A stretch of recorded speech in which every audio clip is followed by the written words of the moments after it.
Everyone's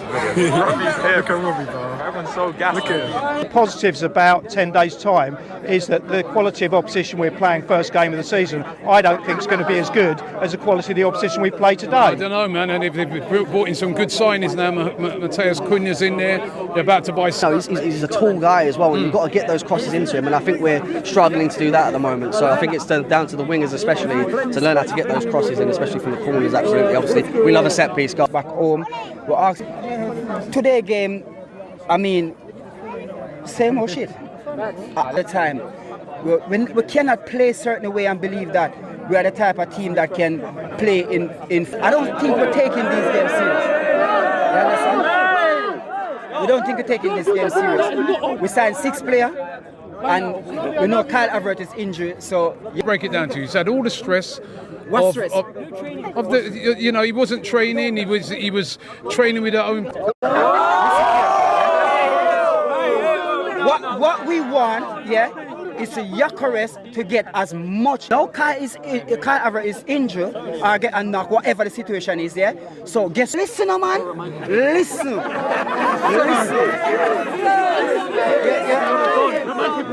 So you've had a tough summer. Hold on. I can tell. You're a bit all over the place. We know that Odegaard gonna start Duns. Have a nice day. It's not just a kick around in a local park against a non-league team. You're playing top opposition and it's in front of a crowd. And they do take it seriously. You've only got to look at the team selections from both teams to see how seriously this game was taken. And it is concerning that we lost. And it's not just about individual performances. Because I know Frank came on and said what I want to see is good individual performances. And that's great having 11 great players on the pitch. But it's not actually about 11 great players on the pitch. It's about having a great team. And that's on Mikel. Because Mikel has been given now, you can't blame the ownership. Anyone that blames the ownership now, I think, has not got an argument. What they've done, they've put the money up. We've got the squad for every single position. We've got 2 very high quality players for each position. Now what it's about is Mikel being able to blend those players in to be a fantastic team. And today we didn't see that. Yeah, I mean, problems defensively over the last few games, but key player over the last few seasons has been very poor. And we didn't beat them. Are you forgetting that? We didn't beat them at their place. We didn't beat them in the last game, and that was a we didn't beat them in the FA Cup. That was an even bigger travesty of justice. That was absolutely ridiculous. We should have done. But all I'm saying is that I'm not saying Man United are a terrible team. I just don't think they're going to defend like Villarreal defended today, which was, it was quality. It was quality defence, and we didn't have the answer to that defending as it was last season. Yeah, is that worrying that we can't break down these low blocks? Absolutely, because nothing's changed. The personnel might have changed, but the tactics haven't. Because it was exactly the same as what we saw last season. Is that come up against a low block, we're struggling. It was either you or me said it was total domination for the first 15, 16 minutes, but we're missing the point. It's not about possession. It's about putting the ball in the back of the net. And when you actually think about that first 15, 16 minutes, we may have had total domination of the ball. It's the same again. It's deja vu. Yep. And listen, we've got Gyökeres in now. Hopefully, we're all hoping that he's going to be the player that changes a lot of that he'll be that direct player. They're going to have to learn how to play with him, though, aren't they? Because we ain't had a direct striker for quite a long time. We do have one now. Okay, so a lot of the fans put the club under a massive amount of pressure. We need a striker, we need a striker, we need a striker. I said we didn't need a striker, not because I don't think Gyökeres is a good player, because the style of play, the domination of the ball, but we didn't really create that many chances. I remember one save from their keeper, which was a good save. Saka, again, should have pulled it back, and I think Gyökeres could have scored from that, and he didn't. It was a decent save, but we don't create the chances. It seems the same again. It's into midfield, and there's a lot more fluidity of movement. And you're right, if he's going to take advantage of the 3-2 defeat at home, Nicolas Pepe as well. You know what? I was sat next to Julian. I said, I know Pepe's going to score today. He was actually cooking as well in the game. But should we be too concerned about the performance today, or how are you feeling about it? Had to be Pepe. Underwhelming game. Lost the penalty shootout. But it's pre-season, so if we're going to get these losses, we'll get them out of our system now. But are you seeing signs? Are you seeing positive signs with what you've seen so far You know, you would have seen the other games as well that we've played. Or are you worried? How are you looking at it at the moment? Or are you just saying, nah, just completely, just relax, everyone's free? No, I'm optimistic. I think I'm going into the season confident. If we can be lucky on our injury front, I think we'll be okay. Norgard got a home debut goal today, which was good. I mean, I was coming here expecting Gyökeres to do that, but yeah, we got Norgard instead. So yeah, there's a few things we need to iron out. Villarreal weren't that positive today, but they broke away, got 3 goals, and we couldn't really open them up. I mean, we scored 2 set-piece goals today, but I'm still looking at the positives. I think, Saka played well, Ranieri was brilliant today, Max Dowman's really coming through, so there are some bright lights to come out of pre-season, but ultimately the result wasn't what we wanted. Yeah. This kid, Max Dowman, a 15-year-old, right? He's now in literally every single game of pre-seasons. He's lit it up every single time. Come that first game of the season against Man United, for you, does he have to be at least in the squad for that first game? We've got some weapons on the bench. If we can keep them, injury-free, then we've got a good chance. Yeah. Anybody else you'd like to see come in for the end of the window? Oh, we've got to bring in Eze. Have to bring in Eze, absolutely. If we bring him in, then I'll be very optimistic. An hour in the second half, as opposed to the front line that you probably would expect to see on the first line of the season. I think what Mikel's looking at doing is putting units together and trying to get units to work tiredness start setting, and you want to know that you've got quality replacements and quality backups coming in, and I think what we're starting to see that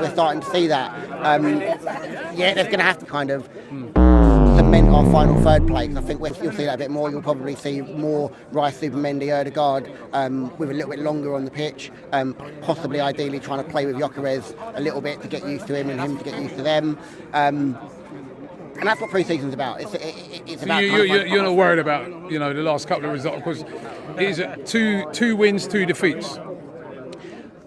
Look, I think if you don't get overly sucked in by the wins, you don't get overly despondent by the losses. And there are positives. I thought Mosquera, no one mentioned today, I thought he was actually really solid. I thought he looked really solid for the season, particularly when you're trying to compete for major honours, and you get to February, March, April, tiredness starts setting, and you want to know that you've got quality replacements and quality backups coming in. And I think what we're starting to see that. There's going to have to be changes. I think they've still got some work to do in the transfer market. I think they've still got to get some players out. I think players like Zinchenko, long term don't really have much of a future. But I can't be too despondent. Going into the first game of the season, I'm always going to be confident. I'm always going to be confident going into the season that we're going to do well. And I think some of the recruitment they've done well. I think Supermendy, I thought. Do you think he's got a role to play if we could get him in here at Arsenal? Look, absolutely. I think that when you have a player like Eze, you've got someone that can beat a man in the middle of the park. I think beating a man out wide is fine, getting to the byline, cutting back, and then you're into the second phase. But what you see with Eze is when he picks the ball up, he beats a man, and then it just causes all sorts of panic and pandemonium. And you've got players running off, and then he's got the quality himself to just hit one from distance. And we don't probably have that with maybe an Ødegaard or Nwaneri. We saw some moments from Nwaneri today, but again, I still think that with his age, I think we've still got to kind of be kind of a little bit patient with him. But I think Eze is the sort of player that you can kind of bring in, who is going to give you that quality.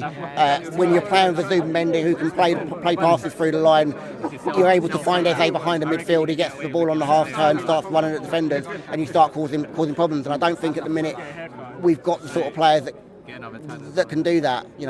Obviously Lokonga doesn't really have a future. Fabio Vieira doesn't have a future. Reece Nelson wasn't even on the bench today.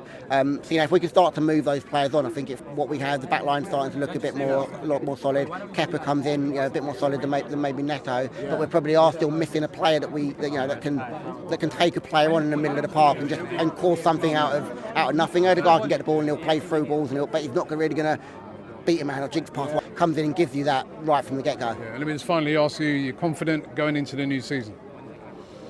Yeah, always. Look, I always am.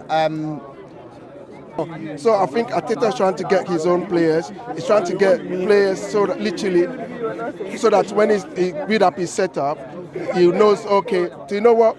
There's a right profiling, and that's what he's trying to do. So today, because if you look at first half, the way we were pressing, it was quite different from the second half, because we were pressing high or armchair experts, it was good to see him. But the thing is that you can see that he's not fully fit yet.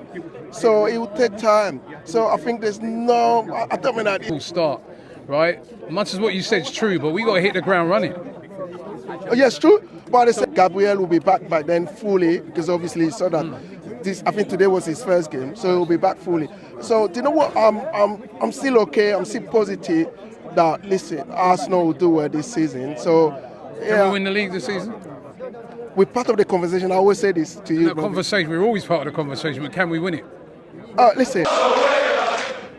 AFTV weren't expecting that, were we? 3-2 defeat in a friendly. Yeah. Full house there at the Emirates. Didn't go to plan, did it? No. Before I dissect the game, first of all, aren't we happy we got our Robbie back? It hasn't gone anywhere. It hasn't gone anywhere. Jet sets around the world, but he comes back to the Bronx of North London. He went back to his yard in Jamaica first. Nothing beats a jet holiday. Right. The next big thing, cultural. Look at the young black girls, 19, Michelle Ajaman. What an inspirational figure, yeah? And there's diversity in everything, but still a long way to go for women fight. Right? That is just a friendly. Now look, I could take any one of you here and put you on that pitch. Wait.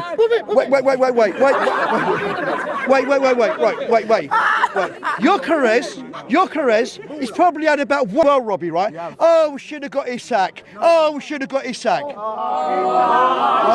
Right? The thing is, if I put Robbie or me on that pitch, you've never played. You've had one session with these guys, and you're expected to get a hat trick, Robbie. Come on, man. It don't work like that.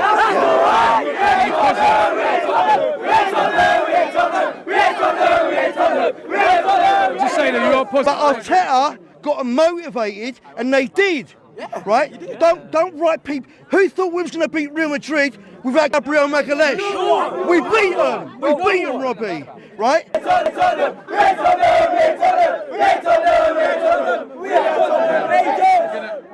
I was Turkish. Bro, we're cooked, bro. Yeah, we're cooked, bro. We're both getting beaten when we get home. We missed the bus. We're finished. Next bus is like bro, 11 minutes, and bro, we're all the way I'm just holiday. gonna say this. There might be wooden spoons coming up.